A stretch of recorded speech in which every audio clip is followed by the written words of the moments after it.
अस्सलाम वालेकुम जी। आज हम बनाएंगे गोंगलू। गोंगलू का नहीं आपको पता? जितने भी पंजाबी लोग हैं सभी को पता होता है। तो गोंगलू जो है शलजम को कहते हैं। तो शलजम जो है वो बहुत ही मज़े की रेसिपी बनती है। और हमने एक बड़ा प्याज काट लिया, इसमें हाफ़ कप ऑयल मैंने शामिल कर दिया और थोड़ा सा इसको हम पका लेंगे। और गोंगलू पालक दा तो बड़ा ही स्वाद आंदा है। तुसीं कदी खाधे होंदे फिर तुहानूं पता चले ना। देसी तरीके नाल पका के खाया करो। तो आज मैं देसी तरीके से आपको पकाना सिखाऊंगी, जो कि बहुत ही आसान है। थोड़ी देर हम प्याज को कर लेंगे फ्राई, इसको ब्राउन नहीं करना। और इसमें हमने शामिल करने हैं 2 टमाटर, 3-4 हरी मिर्चें और अदरक लहसुन का पेस्ट। और 2 मिनट तक हम कुक कर लेंगे इनको, टमाटर और मिर्चों वगैरह को, ताकि इनका कच्चापन जो है वो ख़त्म हो जाए। और बहुत ज़्यादा हमने इनको नहीं पकाना। फिर इसमें शामिल कर देंगे हम स्पाइसेस जो भी रखे हुए हैं पास। और आम तौर पे जो भी सालन में चीज़ें जाती हैं वही हैं नमक, हल्दी, मिर्च, धनिया और ज़ीरा पाउडर, वो मैं इसमें शामिल कर दूंगी। अब मज़ीद इसको 2-3 मिनट के लिए हम पका लेंगे। भुन भुन के दा बूटा नहीं पुट छड़ना, बस थोड़ी देर के लिए इसको भूनना है। आई समझ बात? तो अभी 2 मिनट तक हम इसको कुक कर लेंगे। फिर इसमें पालक ऐड कर देंगे। पालक बहुत ही फ्रेश मैंने ली थी। अगर साफ़ सुथरी पालक मिले तभी लेकर आया करें, गंदी पालक का कोई मज़ा नहीं आता। तो हमारी पालक जो है बहुत ही साफ़ है। 1 केजी पालक थी, जो कि मैंने 2-3 पानी में धोया करें हमेशा पालक को। अब इसमें हमने शामिल कर देने हैं शलजम। गोंगलू सबूते ही पाने ने, कोई इन्हों कट्टन की लोड़ नहीं पई। तो टाइम ज़ाया नहीं करना अपना। ये बहुत ही इजी रेसिपी मैं आपको बता रही हूँ। अब हम इसको काट देंगे कवर। शलजम साबित ही मैं इसमें रख दूँगी।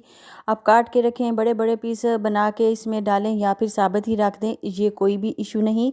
ये बहुत इजीली सॉफ्ट हो जाएंगे, आपने टेंशन बिल्कुल नहीं लेनी। अब मैंने स्लो फ्लेम पे इसको कवर करके रख दिया।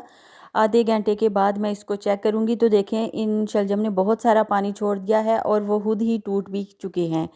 तो मैं स्पैचुलर से इसको तोड़ रही हूँ और ये बहुत सॉफ्ट हो चुके हैं। अभी हमने ये वाला पानी जो है ड्राई कर लेना है। पानी नू पूरी तरह सुका लेना है, विच कतरा भी रहन नहीं देना। अभी हम इसको कवर नहीं करेंगे, बल्कि इसका पानी ड्राई करेंगे 10-15 मिनट, जितना भी टाइम लगेगा। तो प्रेशर कुकर में नहीं पकाना हमने। प्रेशर कुकर में जो शलजम बनाए जाते हैं उसका बिल्कुल भी मज़ा नहीं आता। तो ये देसी शलजम है, इन्हें हमने ऐसे ही पकाना है। और एक बात मैं आपके साथ शेयर करना चाहती हूँ कि अगर आप मिट्टी की हांडी में शलजम यही वाला तरीका अप्लाई करेंगे तो ये बहुत ही मज़े के और भी ज़्यादा बनेंगे। तो आप जितना ऑर्गेनिक तरीक़ों के करीब होते जाएंगे उतने ही मज़े के आपके शलजम बनकर तैयार होंगे।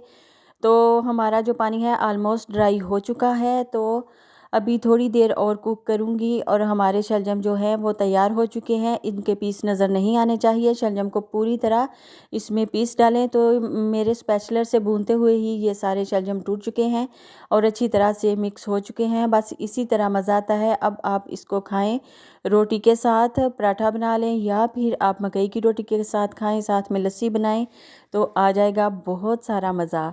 तो कैसा लगा आपको आज का ये देसी तरीका?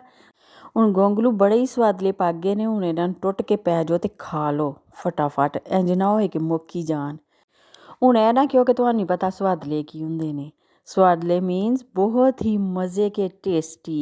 आई बात समझ में?